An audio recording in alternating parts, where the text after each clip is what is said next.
Hallelujah, good morning. क्या उठ गए हैं? क्या प्रभु के वचन को सुनने के लिए तैयार हैं? हर एक दिन दैनिक मनन के इस कार्यक्रम द्वारा प्रभु के वचनों को हम आप तक पहुंचाते हैं और इसके जरिए हमारा उद्देश्य केवल एक ही है कि आप हर रोज प्रभु में बढ़ते चले जाएं। आप जुड़ते हैं, कार्यक्रम देखते हैं, आशीष पाते हैं, गवाहियों को भेजते हैं। प्रभु का धन्यवाद। और यदि कोई ऐसा है जिसने अभी तक एक बार भी व्हाट्सएप नहीं किया, इस कार्यक्रम के द्वारा प्रभु ने आपके जीवन में कैसे काम किया है, 9884907779 पर हमें मैसेज करके बताएं। यदि छोटी प्रार्थना। प्रभु, आज के दिन के लिए भी हम आपके शुक्रगुजार हैं। वचन से हमसे बात करें, प्रार्थना यीशु के नाम से मांगते हैं, आमीन। प्रभु की महिमा हो। क्या आनंद से हैं? खुशी, आनंद, संतोष। मनुष्य के तमाम प्रयास आनंदित रहने के लिए ही हैं। कभी कभी आनंदित रहना भी एक आदत की तरह हो जाता है। कहने का मतलब, बाहरी तौर पर तो खुश रहते हैं, हंसते हैं, सब कुछ करते हैं, लेकिन अंदर खुशी बिल्कुल नहीं होती। हंसने की या हंसता हुआ चेहरा दिखाने की एक तरह से आदत हो जाती है। एक और बात गौर कीजिएगा, जब हम खुश रहते हैं ज्यादा कुछ सीख नहीं पाते। हां, हम खुश रहते हैं, आनंदित रहते हैं, उसके लिए प्रभु का धन्यवाद हो। दरअसल प्रभु भी यही चाहते हैं कि हम आनंदित और मगन रहें। लेकिन जब हम इस संसार में रहते हैं, कष्ट तकलीफों से होकर गुजरते जाना एक आम बात है। जब हम अंदर से दुखी हैं, उसे छुपाकर खुशी का चेहरा दिखाने के बजाय उस परेशानी को, उस तकलीफ को आंसुओं के द्वारा बाहर उंडेल देना हमारे लिए काफी बेहतर है। एक समय था जब लोग जोर से रोते थे, लेकिन अब तो सब स्टाइल हो गया है ना। अगर मैं आंसू बहाऊंगा तो लोग मेरे बारे में क्या सोचेंगे? अगर मैं रोऊंगा तो लोग शायद मुझे कमजोर मान बैठेंगे। आजकल तो एक और बात सुनी है, रोने वाले आदमियों पर भरोसा नहीं करना। सही बात है, लेकिन हमारा जो रोना है, मुझे ये चाहिए, वो चाहिए, हमारी मांगों को पूरा करने नहीं होना चाहिए, लेकिन हमारे पापों के पश्चाताप के लिए होना चाहिए। दुखी होने के समय दुखी होना चाहिए। यहां तक कि प्रभु यीशु मसीह तक ने आंसू बहाया, बाइबल हमें बताता है। प्रभु यीशु मसीह काफी मर्म के साथ, दर्द के साथ आंसू बहाते हुए प्रार्थना करते हैं। इब्रानियों की पत्री में हम देख सकते हैं। लेकिन आजकल हमारी प्रार्थनाओं में केवल बोल होते हैं। हम दुखी होना नहीं चाहते। यीशु मसीह ने हमारे लिए सब कुछ कर दिया है, इसीलिए हमें आनंद ही से रहना है, कहते हैं। जी हां, इसमें कोई दो राय नहीं। मनुष्य को उसके पाप के अलावा किसी भी चीज के लिए रोने की आवश्यकता नहीं है, लेकिन पाप के लिए पश्चाताप करना है। टूटे हुए मन के साथ प्रभु के सामने प्रार्थना करना सीखना है। कई ऐसे भी मौके आते हैं जिन्हें याद करके हमें रोना आ जाता है।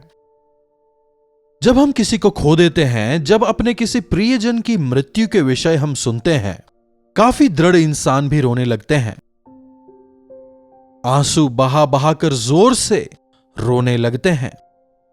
लेकिन बाइबल कहता है, आइए देखें वचन में, यिर्मयाह की पुस्तक 22वें अध्याय की 10वीं आयत में, मरे हुओं के लिए मत रो, उनके लिए विलाप मत करो। मरे हुओं को याद कर तुम मत रो, उनके लिए विलाप मत करो। मतलब हम उन्हें याद करके रोते रहते हैं ना।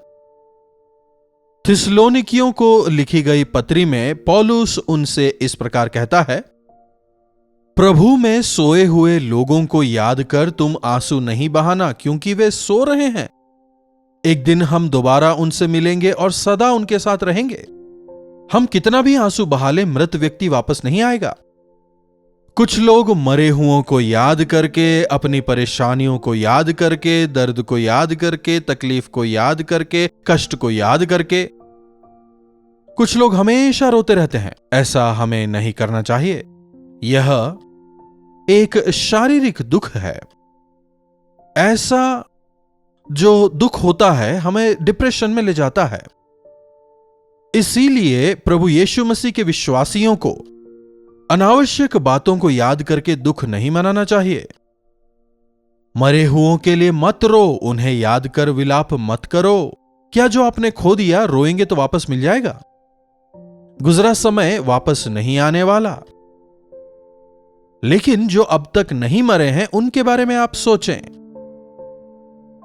देखिए, जो मर गए हैं हम उनके लिए कुछ भी नहीं कर सकते, ना खिला सकते हैं, ना बदल सकते हैं। मुख्यतः उनकी आत्मा को प्रभु के राज्य में हम नहीं भेज सकते।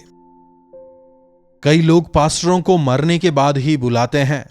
जब व्यक्ति मृत्युशैया पर है, कम से कम उस दौरान यदि पास्टरों को बुलाएं और पास्टर जब उन्हें सुसमाचार सुनाए तो हो सकता है वो व्यक्ति मन फिरा ले और हो सकता है कम से कम उसकी आत्मा तो बच जाएगी। मृत्यु के बाद पास्टरों को बुलाकर प्रार्थना करने कहते हैं कि उनकी आत्मा को शांति मिल जाए। ऐसा नहीं होने वाला। मृत्यु के बाद नरक से स्वर्ग या स्वर्ग से नरक जाने का किसी भी तरह का कोई रास्ता नहीं है। मृत्यु और उसके बाद न्याय निश्चित है। लेकिन जो अब तक नहीं मरे हैं उनके लिए आंसू बहाएं। नाश की ओर बढ़ने वालों को याद कर अपने आंसुओं को बहाएं। उनके लिए आप प्रार्थना करें।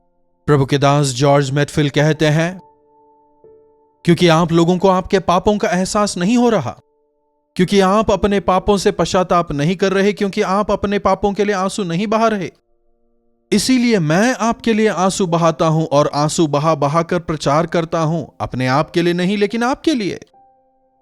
यदि एक मां अपने बच्चों के लिए आंसू बहाकर प्रार्थना करे, यदि एक पिता अपने बच्चों के लिए आंसू बहाकर प्रार्थना करें, यदि एक सेवक आत्माओं के लिए प्रार्थना करे, आंसू बहाने की वजह से परमेश्वर उन प्रार्थनाओं पर अपनी करुणा दिखाएंगे। हमें हमारे लिए आंसू नहीं बहाना, मतलब अरे उसने मुझे यह नहीं दिया, अरे मेरे पास ये नहीं है, उसने मुझे नीचा दिखा दिया, यह सही रोना नहीं है। इस प्रकार से हमें नहीं रोना। किसी के कुछ कहते ही आंखों से आंसू बहने लगते हैं कुछ लोगों के। तो यीशु मसीह जब क्रूस के बोझ को हमारे लिए सह रहे थे, जब वे क्रूस के बोझ को उठाकर चल रहे थे, उनके उस दर्द को देखकर, उनकी पीड़ा को देखकर, उनके खून को बहते देखकर वहां जो स्त्रियां थी वो रोने लगती हैं। लेकिन प्रभु देखिए उन्हें क्या कहते हैं। लूका रचित सुसमाचार उसका 28वां अध्याय और 23वीं आयत। यीशु ने उनकी ओर फिरकर कहा, हे यरूशलेम की पुत्रियों, तुम मेरे लिए मत रो, लेकिन अपने और अपने बालकों के लिए रो। यरूशलेम की कुमारियों, मेरे लिए आंसू मत बहाओ, अपने और अपने बालकों के निमित्त आंसू बहाओ। मुझे लोग मार रहे हैं, मेरे घावों को देखकर तुम आंसू मत बहाओ। अपनी अवस्था को देखो। अगर तुम आज भी मेरा अंगीकार नहीं करते, यदि तुम आज भी अपना विश्वास मुझ पर नहीं लाते, तो परमेश्वर पिता का क्रोध इस शहर पर बरसने वाला है, तुम्हारे बाल बच्चों पर बरसेगा।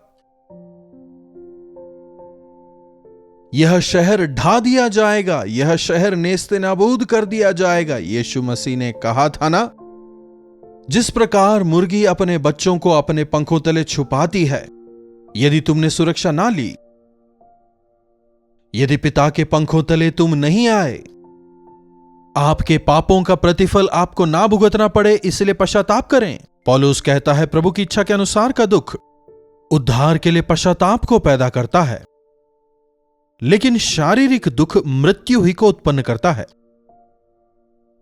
पापियों के उद्धार के लिए आंसू बहाते हुए प्रार्थना करना, दुखियारों के लिए आंसू बहाना हमारे लिए भला है। जब हम दुखी होते हैं कई चीजों को हम सीख पाते हैं। जब हम दुखी होते हैं मानव हृदय का शुद्धिकरण होता है। जैसे कि बादलों से जब पानी बरसने लगता है, आपने देखा होगा पेड़ पौधों के ऊपर के धूल चले जाते हैं, वे एकदम साफ हो जाते हैं, रिफ्रेश हो जाते हैं। वैसे ही जब हम आंसू बहाकर प्रार्थना करते हैं, हम रिफ्रेश हो जाते हैं। आंसुओं से भीगे चेहरे प्रभु को सुंदर लगते हैं। जी हां, आंसुओं से भीगे हुए चेहरे।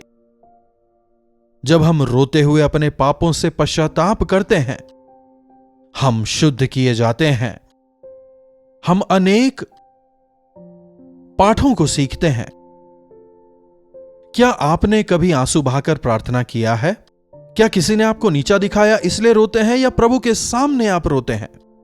रहस्य में आपको देखने वाले प्रभु के सामने आंसू बहाकर प्रार्थना करने का अनुभव क्या आपके पास है? जब हम क्षमा प्राप्त करते हैं, आंसू बहने लगते हैं।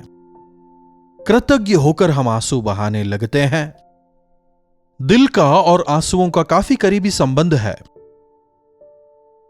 जी हां, अपने हृदय की भावनाओं को बाहर प्रस्तुत करने के लिए, हृदय की भावनाओं को व्यक्त करने की स्थिति, चाहे वो दुख हो या फिर सुख, हमारी आंखें भर ही आती हैं। धड़ धड़ कर आंसुओं की धाराएं बहने लगती हैं। रोने का कोई समय नहीं होता, ना ही हंसने का होता है। ना केवल रोना जिंदगी है, ना ही केवल हंसना जिंदगी है। जब रोने का समय आता है, हम रोएं।